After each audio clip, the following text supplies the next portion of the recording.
Russian Offensive Campaign Assessment, December 18, 2024. Ukrainian forces reportedly struck a chemical plant in Rostov Oblast on December 18.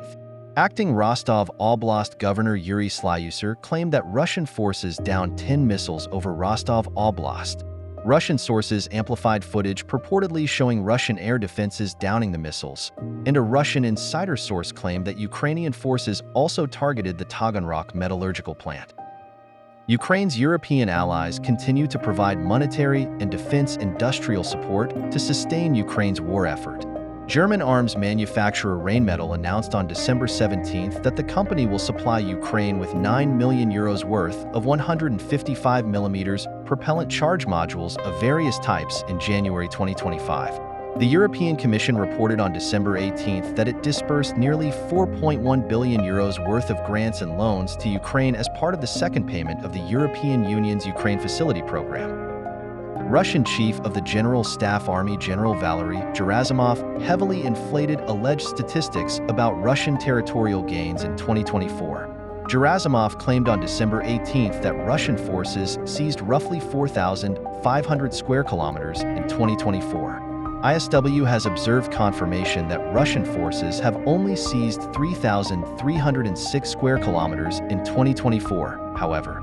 Gerasimov's exaggerated figures contrast with Russian Defense Minister Andrei Belousov's more accurate statements to the Russian Ministry of Defense (MOD) board meeting on December 16.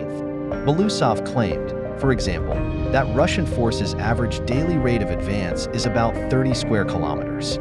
ISW observed geolocated evidence to assess that Russian forces advanced at a rate of roughly 27.96 square kilometers per day in November 2024. The Russian Federal Security Service, FSB, announced on December 18 that Russian authorities detained the suspect who planted the improvised explosive device, IED, that killed Russian nuclear, biological, chemical defense forces, NBC, Head Lieutenant General Igor Kirillov and his aide, Major Ilya Polikarpov, in Moscow on December 17. The FSB claimed that the alleged perpetrator is a 29-year-old citizen of Uzbekistan who claimed that Ukrainian special services recruited him to place an IED planted in an electric scooter near Kirillov's residence in exchange for money and permission to live in the European Union. Russian mill bloggers seized on the suspect's Central Asian origins to call for harsher migration laws and restrictions against migrants. Russian mill bloggers' hyper-focus on the alleged perpetrator's ethnic origins highlights the polarizing debate over the role and treatment of migrants and ethnic minorities in Russian society, suggesting that the Kremlin is increasingly struggling to foster civic Russian nationalism and portray Russia as inclusive and harmonious multicultural country. Ukrainian forces reportedly struck a chemical plant in Rostov Oblast on December 18. Ukraine's European allies continue to provide monetary and defense industrial support to sustain Ukraine's war effort. Russian Chief of the General Staff Army General Valery Gerasimov heavily inflated alleged statistics about Russian territorial gains in 2024.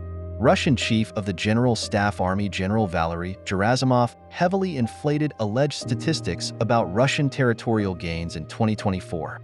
Russian Chief of the General Staff Army General Valery Gerasimov heavily inflated alleged statistics about Russian territorial gains in 2024. The Russian Federal Security Service, FSB, announced on December 18 that Russian authorities detained the suspect who planted the improvised explosive device, IED, that killed Russian nuclear, biological, chemical defense forces, NBC, Head Lieutenant General Igor Kirillov and his aide, Major Ilya Polikarpov, in Moscow on December 17. The Russian Federal Security Service, FSB, announced on December 18 that Russian authorities detained the suspect who planted the improvised explosive device, IED, that killed Russian nuclear, biological, chemical defense forces, NBC, Head Lieutenant General Igor Kirillov and his aide, Major Ilya Polikarpov, in Moscow on December 17. The Russian Federal Security Service, FSB, announced on December 18 that Russian authorities detained the suspect who planted the improvised explosive device, IED, that killed Russian nuclear,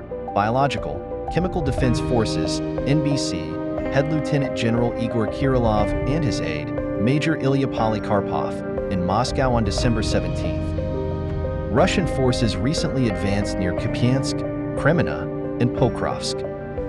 The Russian Ministry of Defense, MOD, is increasingly tricking conscripts into signing military service contracts to fight in Ukraine, likely in an effort to generate more assault forces and maintain the tempo of Russian offensive operations in Ukraine. Fighting continued in the main Ukrainian salient in Kursk Oblast on December 18th, but there were no confirmed advances. Russian mill bloggers claim that Russian forces advanced near Krugelkoy, southeast of Kornivo, Plakovo, south of Sudza, Ruskoy Porknoy, and Cherkaskoy Porknoy, both of north of Sudza. The commander of a Ukrainian platoon operating in Kursk Oblast stated that Russian forces are attacking in small and large infantry groups, but are using less equipment due to Ukrainian first-person view, FPV, drone strikes. Russian sources continue to avoid acknowledging the deployment of North Korean troops to Kursk Oblast and to question continued Western reports that North Korean forces are operating in the area. The Ukrainian Security Service, SBU, stated on December 18th that radio intercepts indicate that North Korean forces suffered at least 220 casualties over the course of an unspecified few days of assaults in Kursk Oblast. A Kremlin-affiliated Russian mill blogger questioned the veracity of Western reporting and claimed on December 18th that there is no footage, unmistakably, showing captured or killed North Korean forces near Kremyannoy, east of Kornivo, and Plakovo. Russian forces recently marginally advanced in the Kharkiv direction amid continued offensive operations in the area on December 18th. A Russian mill blogger claimed that Ukrainian forces counterattacked north of Kharkiv city toward Hlybok, and the Ukrainian battalion commander stated on December 17th that Ukrainian forces recently gained a foothold near Hlybok. The battalion commander also warned that Russian sabotage and reconnaissance groups are disguising themselves in Ukrainian uniforms to penetrate Ukrainian units, which amounts to perfidy and constitutes a violation of the laws of war. Russian forces recently marginally advanced in the Kupiansk and Kreminna directions amid continued offensive operations along the Kupiansk-Svatov-Kreminna line on December 18th. A Ukrainian battalion commander reported on December 17th that Russian forces have used nearly 100 armored and lightly armored vehicles near Krylyakivka, southeast of Kupiansk, over the past 2.5 weeks, and that Ukrainian forces destroyed 90 of these vehicles. A Ukrainian drone crew commander operating in the area observed that Russian forces conduct daily infantry assaults in the Kupiansk and Lyman directions. Russian forces continued offensive operations in the Siversk direction on December 18th, but did not make any confirmed advances. The commander of a Ukrainian battalion operating in the Siversk direction reported that Russian forces took advantage of poor weather conditions to conduct an assault involving about 60 personnel, buggies, armored personnel carriers, and motorcycles on the night of December 17th to 18th. An officer in a Ukrainian brigade operating in the Siversk direction reported on December 18th that Russian forces have been displaying a higher level of training and coordination between units. Russian forces continued offensive operations near Chasiv Yar on December 18th, but did not make any confirmed advances. Russian forces conducted offensive operations in and near Chasiv Yar itself, north of Chasiv Yar near Hryhorivka, and south of Chasiv Yar near Bila Ora and Stepaki on December 17th and 18th. Elements of the Russian Hispaniola Volunteer Brigade, Russian Volunteer Corps, and the 98th Airborne VDV Division are reportedly operating near Chasiv Yar. Both Ukrainian and Russian forces recently advanced near Torsk amid continued Russian offensive operations in the area on December 18th.